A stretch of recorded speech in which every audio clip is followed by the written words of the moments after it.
O site Folha Max trouxe uma notícia ontem, publicada às 10h36 da manhã, dizendo o seguinte título. Foi o que eu li no programa de ontem. Defensoria cobra a vacinação de todos os presos de Cuiabá. E diz, a Defensoria Pública de Mato Grosso protocolou um mandado de segurança com pedido de liminar contra o prefeito da capital, Manuel Pinheiro, na última segunda-feira. No documento pede à Justiça que determine a gestão municipal que todos os presos na capital sejam vacinados contra a Covid-19 em 15 dias, conforme a prioridade estabelecida no Plano Nacional de Vacinação. E ainda a aplicação de multa de R$100 mil por dia pelo descumprimento. E aí a matéria continua falando sobre esse tema. Só neste pedaço aqui já gerou uma polêmica danada e que foi quase unanimidade entre os nossos ouvintes e telespectadores que essa medida, para a população de uma maneira geral, não caiu bem. A assessoria do senhor entrou em contato, nós prontamente atendemos, como manda o bom jornalismo, para ouvir se é isso mesmo que está acontecendo, se é esse mesmo pedido e os motivos que levaram o senhor a fazer esse pedido. Boa noite. Mais uma vez. Boa noite, Igor, mais uma vez, aos ouvintes, aos telespectadores. É um prazer estar aqui. Eu nunca tinha vindo presencialmente nessa emissora, TV Cidade Verde, a Bandeirantes, é uma televisão que está no nosso dia a dia, na nossa infância, me traz boas recordações. Ontem essa notícia, por assim dizer, causou um certo burburinho, e isso é bom, porque hoje eu estou aqui para poder colocar o ponto de vista da Defensoria Pública, explicar. Gostaria muito que o professor Onofre estivesse aqui, ele não está, não sabia que hoje ele não vinha, né? Mas é salutar, porque isso nos leva ao crescimento. Me permite rapidamente dizer que eu entrei na Defensoria Pública há 17 anos, eu fui o primeiro defensor público a atuar em São Félix do Araguaia. Depois eu fui transferido para Rosário Oeste, estava ouvindo o ouvinte. Exato. E em Rosário Oeste, olha que destino, há uma pessoa que fortaleceu, que acreditou na Defensoria Pública, uma pessoa que deve estar... Às vezes ela não está me reconhecendo, porque já tem algum tempo, mas a dona Conceição, sua mãe, sim. Era a chefe de gabinete do prefeito Zeno. Exato. Ela conseguiu levar a Defensoria Pública para lá, fiquei 2 anos lá em Rosário Oeste, depois vim para Cuiabá, estou desde 2007 atuando nas unidades prisionais da capital. Então, já vai algum tempo. Né? Então, ontem, a hora que o professor Onofre comentou que, às vezes, essas pessoas vivem numa bolha, eu fiz questão de vir aqui pessoalmente, porque eu não vivo numa bolha. Eu tenho 17 anos na Defensoria Pública, fui o primeiro defensor em São Félix do Araguaia, conheço as unidades prisionais há mais de 12 anos. Então, eu queria muito estar aqui na presença dele para a gente trocar essas ideias e explicar, né? Ele pode concordar, você pode concordar, o ouvinte pode concordar, mas o mais importante é o esclarecimento. Claro. E por que a Defensoria Pública entrou com essa ação visando a vacinação dessas pessoas privadas de liberdade? Essa ideia surgiu da cabeça do defensor público? Não surgiu da cabeça do defensor público. O defensor público, ele atua basicamente buscando o que está nas normas, na lei, nas normas, nos regulamentos, nos provimentos. E o nosso Plano Nacional de Imunização, Igor, ele traz as pessoas privadas de liberdade, está aqui, e o Plano Nacional de Imunização, ele é de 1973. Ele foi atualizado no ano passado por conta da Covid-19.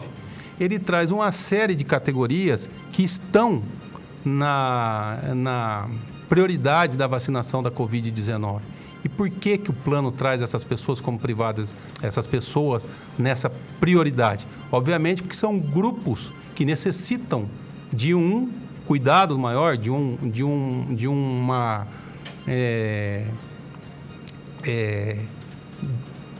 vulnerabilidade maior, e então isso daí o próprio Ministério da Saúde colocou essas pessoas na fila como prioridade.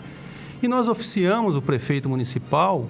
E o prefeito municipal, verdade seja dita, ele é uma pessoa que atende o sistema prisional, ele tem parcerias com o sistema prisional, ele emprega a mão de obra de vários recuperandos, só que no quesito saúde, eu não sei se é a assessoria dele ou alguém muito próximo, sempre nós temos dificuldade quando fala no sistema de saúde municipal com as unidades prisionais.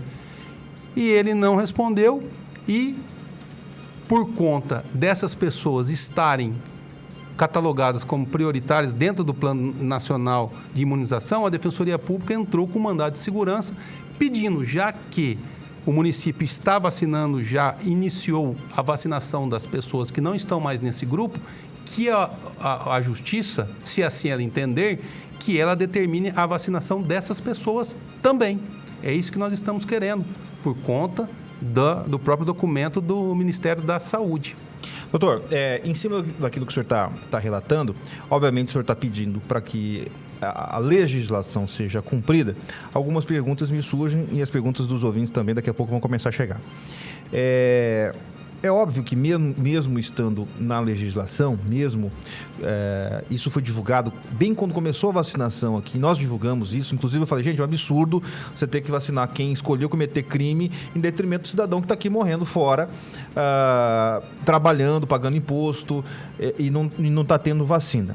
O senhor tem que cumprir a sua obrigação, o senhor fez um juramento para isso, de fazer cumprir a lei. Não foi o senhor que escreveu a lei, muito menos o Plano Nacional de Imunização. Mas o senhor há de convir comigo que esse sentimento, que quando chega no cidadão que está aqui fora, não pode ser outro. Aí a pergunta, se não é para cobrar o defensor por fazer o seu papel, e é o que o senhor está fazendo, quem o cidadão deve cobrar por se sentir insatisfeito com essa ação da Defensoria? Ô Igor, o interessante é que quando a gente busca a vacinação dessas pessoas, embora a população ela não entenda na primeira oportunidade que isso daí é um privilégio para essas pessoas que estão presas, o que eu tenho a dizer é assim, a pessoa privada de liberdade, ela tem a liberdade privada, ela tem restringido alguns direitos, mas outros direitos ela mantém da forma como a pessoa aqui fora tem. Um deles é a saúde. Você levando a saúde dentro das unidades prisionais, facilitando, efetuando essa vacinação, essas pessoas elas não vão utilizar do Sistema Único de Saúde, que é o único sistema que nós temos aqui fora e que socorre essas pessoas quando elas precisam sair de lá de dentro, porque as unidades prisionais elas têm um médico ali que dá aquele primeiro atendimento. Quando a unidade não comporta o atendimento médico, ele vem para a unidade básica de saúde. Sim. É o único sistema, o Sistema Único de Saúde, o SUS. Então, a gente fazendo esse acompanhamento, determinando que o que está no próprio Plano Nacional de Imunização, a população aqui fora, ela acaba também sendo indiretamente prestigiada, porque essas pessoas não vão ocupar um leito do Sistema Único de Saúde e colapsar o sistema, como aconteceu esse ano. Então, isso acaba refletindo a vacinação lá dentro, aqui fora. Sem contar que todas as unidades prisionais de Cuiabá, com exceção do centro de custódia, elas estão superlotadas. Todas têm a capacidade de pessoas privadas de liberdade superior à capacidade de vagas. Isso daí é uma realidade do Mato Grosso, é uma realidade nacional. Então, a proliferação, a transmissão lá dentro é muito mais difícil de se controlar do que aqui fora, né? Então, essa é a nossa diretriz. A gente fazendo esse acompanhamento, fazendo aquilo que o próprio Ministério da Saúde ele orienta, nós acreditamos que nós estamos não só atendendo as pessoas lá de dentro, as privadas de liberdade, mas a população em geral aqui fora. Doutor, no caso o senhor fez um pedido contra a prefeitura, até já tem um estudo de quantos reeducandos, quantos presos, para o cidadão entender, já foram vacinados, nenhum começou e foi suspensa. Pergunto isso porque realmente eu não sei, porque eu vi em algumas postagens da Secretaria de Justiça alguns presos sendo vacinados, viralizou aí nas redes sociais em determinado momento. Ela chegou a ser efetivada ou não? Em nenhum momento ocorreu essa vacinação no sistema prisional de Mato Grosso? Igor, a vacinação no sistema prisional do Mato Grosso já começou. Cuiabá é uma das poucas cidades que foi necessário ingressar com mandado de segurança. Primeiramente, nós entramos com um mandado de segurança pedindo para que o prefeito vacinasse as pessoas, a prefeitura vacinasse as pessoas privadas de liberdade que, se estivessem aqui fora, estivessem recebendo a vacina. Os idosos e as pessoas com comorbidade. só 40 idosos foram vacinados na população de Cuiabá. Cuiabá hoje tem uma população de 3.500 pessoas privadas de liberdade, 40 vacinados. Fora de Cuiabá, nós contamos, considerando a população total de presos no Mato Grosso, é de 11.500.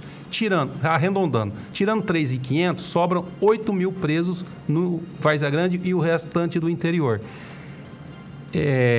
Foram vacinados, até agora, 2.500 pessoas privadas de liberdade.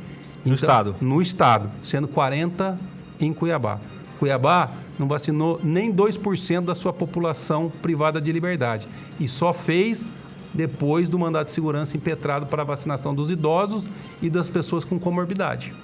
Então, neste momento, só para a gente entender, ontem nós tivemos aqui uma sugestão de uma ouvinte que disse o seguinte: olha, por que não vacinar aqueles que estão presos com os mesmos critérios de quem está aqui fora?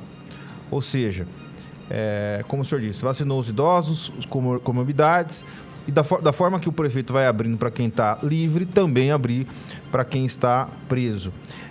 Mas no pedido, o senhor solicita que isso seja feito em 15 dias. Você acha possível vacinar todos esses? Eu não sei qual é a população de presos especificamente em Cuiabá, mas... 3.500. 3.500. Nesses 15 dias, não acabaria tendo que suspender a vacinação de quem está aqui fora? Isso não geraria uma polêmica ainda maior? O prefeito poderia falar: não, tudo bem, se de caso haja decisão judicial, vou cumprir aqui a decisão judicial e estou suspendendo a partir de agora a vacinação de todos os cuiabanos que estão aí aguardando a vacina, que estão em liberdade, que pagam seus impostos, para atender a defensoria e vou vacinar os presos. Não geraria uma confusão gigantesca, doutor André? Eu não tenho, na realidade, o número que é vacinado de pessoas fora, obviamente, as pessoas que estão livres, o número por dia de vacinação. A gente acompanha no Brasil. Sim, no Brasil, hoje, em média, quando se tem a vacina, se chega a quase 2 milhões de pessoas vacinadas. A população carcerária do Brasil, ela é de 750 mil. Então, em menos de um dia, seria possível vacinar todos. E eu acredito que essa conta também seja possível aqui em Cuiabá. Eu creio que em um dia de vacinação, isso seja possível. E por que não, da mesma forma que começa a vacinar aqui fora, lá dentro? Porque tem toda uma questão de segurança, né? Para você entrar lá, vacinar hoje 15 pessoas, depois mais 20, você tem que parar toda a unidade prisional. Então, eu creio que em um dia ou em 2, a prefeitura conseguiria fazer todas as pessoas que estão privadas de liberdade, que não são muitos, considerando a população no total. A prefeitura já faz a vacinação de H1N1 todos os anos em Cuiabá. É que agora, como a vacinação da Covid gerou toda essa polêmica, mas a prefeitura ela já realiza ano a ano a vacinação das pessoas privadas de liberdade em H1N1, em outro tipo de campanha, porque é a unidade básica de saúde e ela acaba atendendo também as unidades prisionais. Então eu creio que apenas um dia isso daí seria possível e traria, obviamente, mais segurança, e não só para as pessoas que estão privadas de liberdade, para os seus familiares, para os agentes penitenciários, os policiais penais que trabalham, para a sociedade em geral. Eu tive acesso a um dado que talvez seja utilizado na defesa da prefeitura, não sei se vai, mas ao que consta pode ser que seja, alegando que o número de óbitos da população que está presa aqui em Mato Grosso seria muito pequeno em relação aos seguintes comparativos. Policiais militares foram 20 óbitos de Covid. Os policiais judiciários civis, 11 óbitos. Sistema prisional, 19 óbitos. E presos, 6 óbitos. Esse número atualizado no dia 31/5. 31 de maio nós teríamos aí mais 30 dias aí de diferença na atualização desses números. O senhor tem informação se isso procede? E se proceder, o número de óbitos não estaria baixo demais para forçar a prefeitura a vacinar em 15 dias toda a população carcerária, doutor André? Olha, nós pedimos essa vacinação em 15 dias, mas a prefeitura, se ela tivesse lançado um plano, eu acredito que nem esse pedido a gente teria feito, obviamente, né? Se ela tivesse um plano de imunização dessas pessoas. São 6 óbitos, Igor, no estado todo. Não é em Cuiabá. Não é. E uma das medidas que foram tomadas, e encontra-se vigente até hoje, desde março do ano passado, quando começou a pandemia, não existe mais visita dos familiares, nem de advogados, nem de defensores públicos nas unidades prisionais. Então, em parte, essa população ela está isolada, porque, embora ainda, obviamente, os agentes, quem trabalham, eles frequentam, entram e saem. Tanto que o número de óbitos dos agentes prisionais, dos policiais prisionais agora, né, são policiais penais é bem superior, inclusive, aos da Polícia Judiciária Civil, por exemplo. Né? Então, são 19 do sistema prisional e 20 da PM, por exemplo. Sim. Bem mais alto. Comparando, a gente está saindo dessa pandemia com uma perspectiva muito mais positiva do que quando nós entramos. Nós achamos que realmente ia ser uma tragédia muito grande pelas condições e a impossibilidade de isolamento dentro das unidades prisionais, porque não tem espaço para se isolar, para fazer distanciamento, não existe isso. Uhum. Então, graças a Deus, e até agora isso não foi pior, mas nós entendemos que é chegada a hora dessa população ser vacinada, obviamente com base no plano, e também porque as famílias, as pessoas que estão aqui fora, que não cometeram crime e que têm o direito de acompanhar, de ver seu marido, seu filho, seu esposo, eles são a única categoria que estão em lockdown desde março do ano passado.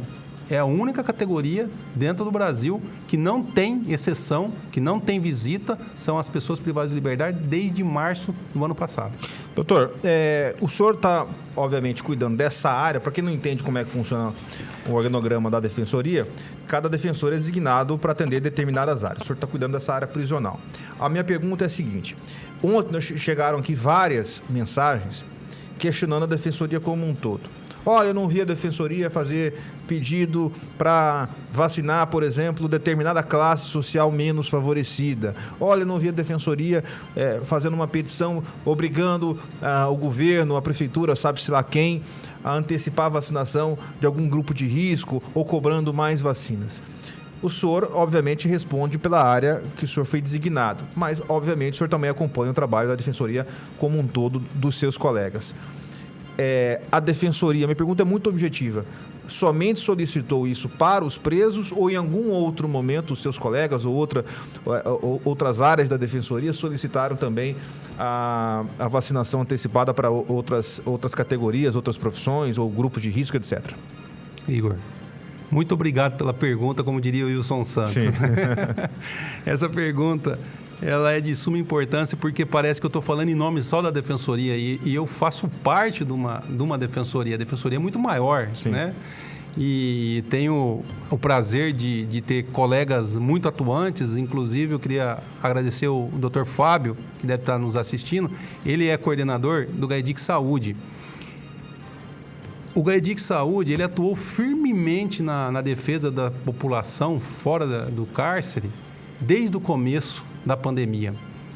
O GAEDIC Saúde, entre outros, ele ingressou com uma notificação e com uma ação na época que estava faltando oxigênio em Manaus para que a União não deixasse faltar oxigênio aqui. Ele recomendou que fossem reabertos leitos de UTI que haviam sido fechados, foram reabertos. Tem entrevista do governador Mauro Mendes depois falando desse assunto. Eles agora notificaram e estão pedindo para que as lactantes, porque foi incluída agora as lactantes com as pessoas que têm filhos até 1 ano para serem vacinados. A defensoria está pedindo para que seja aumentado e a pessoa possa, até enquanto ela estiver amamentando, que ela possa ser vacinada. A Defensoria Pública, ela abriu um canal direto com a população mais carentes e auxilia no cadastro de quem não tem internet, para que possa fazer o cadastro dessas pessoas. Inclusive, agora a Defensoria ela está indo até os bairros para fazer esse tipo de cadastramento. A pessoa não tem condição, a pessoa não tem esclarecimento, não é todo mundo que tem internet que consegue fazer esse cadastro. Então, agora a Defensoria também tem mais esse serviço, começou agora, essa semana, eles estão indo até o bairro. Então, assim, a Defensoria não parou durante a pandemia. É que quando se trata de pessoas privadas de liberdade, obviamente causa mais esse burburinho, a polêmica é maior. Mas a Defensoria faz e continua fazendo. sem esquecer das inúmeras vagas de UTI que a Defensoria conseguiu durante essa pandemia, inclusive com transferência de pessoas daqui de Cuiabá para outros estados para tratar de Covid. Eu acompanhei, só para a gente finalizar essa parte que o senhor citou das UTIs, isso ficou pacificado. Depois, agora, hoje, nem pode mais fazer esse pedido, ou ainda está acontecendo? Não, é que na época não tinha mais vagas de UTI, então acabava sendo um pedido juridicamente impossível, porque não tinha leito, né? Mas agora voltou a ter, então continua solicitando perante o judiciário. Olha, vamos liberar para o ouvinte? Vai ter ouvinte bravo, hein, doutor? Deixa o povo falar, vamos lá. Boa noite, Igor. Boa noite. Igor, lembrando, Igor, que tem preso aí que não cometeu crime. São presos que estão aí por prisão civil por alimento, por devedor de alimentos. Então, nem todos são criminosos, né? E esses daí também são muitos, com certeza, são muitos que estão presos lá por conta de prisão civil por dívida de alimento. E eles, né, estão tudo aglomerado, infelizmente, e necessita, né? Muitos necessitam da vacina, muitos são pais de família, são pessoas do bem que, por conta de alguma anomalia, ficou com débito alimentar e acabou sendo preso. Esses presos transitórios, vamos dizer assim, doutor, não sei se provisórios, né? Que estão em delegacias, por exemplo. Não tem delegacia. Nem esses são todos estão no mesmo barco, vamos dizer assim, as penitenciárias pequenas do interior, aqueles que estão aguardando o julgamento, não teve uma campanha diferenciada para esses ou não? Não, Igor. O Estado do Mato Grosso é referência nisso, e você tocou a delegacia, nós não temos presos em delegacias no Mato Grosso. Isso daí é uma virtude no Mato Grosso. Então, eles todos, depois de passarem pela audiência de custódia, são testados e são levados às unidades prisionais. Dentro das unidades prisionais, não tem uma unidade prisional que abriga apenas presos provisórios. Então, eles estão lá junto com os condenados. Não tem essa diferenciação. Não tem preso nas delegacias, mas também nós não temos diferenciação de unidades para provisórios apenas. As unidades são, salvo aqui em Cuiabá, para presos que têm curso superior. Aí tem o Centro de Custódia de Cuiabá, que abriga só essas pessoas que têm curso superior. O restante fica tudo em duas unidades. Todo mundo junto e misturado. Mais uma mensagem de áudio aqui, já caminhando para o final. Vamos ver. Ô doutor, mesmo que está na legislação e tal, você sabe que nem tudo que está escrito é muito certo. Muitas coisas parece que não foi certo, apesar de você ter de cumprir.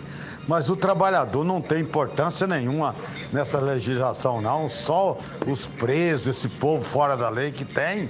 O trabalhador mesmo não tem direito a nada, porque eu nunca vejo vocês defendendo trabalhador. Defendendo esse povo aí. Então isso que deixa a gente com o pé atrás, mesmo com a sua explicação. Você estudou tanto e nós somos um leigo, mas somos os pagadores de imposto. Somos nós que aguentamos o salário de todo mundo. Um abraço, isso é nossa revolta. Acho interessante passar para o doutor. Doutor, esse é o sentimento, eu não sei se o senhor chegou a ouvir o programa ontem, da maioria da população. É um cidadão simples que procurou entender aquilo que o senhor estava dizendo, mas mesmo ele buscando entender, entendendo que o senhor tem razão em cumprir o seu dever, esse sentimento ele continua. Mas por que o cara que está preso tem que ser vacinado na frente do que eu estou aqui fora, trabalhando, ralando, com risco de perdi meu marido, perdi minha mulher? Essa é a sensação de quem tá na rua. E a pergunta dele, na verdade, foi em cima daquilo que eu perguntei, né? Ou seja, quem é que a gente tem que cobrar para isso mudar? São os políticos? Ô Igor, isso é assim, no meu grupo de WhatsApp de família, eu falei hoje que eu vinha participar do programa, relatei. A minha mãe acha que tem que vacinar os presos nessa hora. A minha irmã acha que não, e meu irmão ficou em silêncio. Ficou em cima do muro.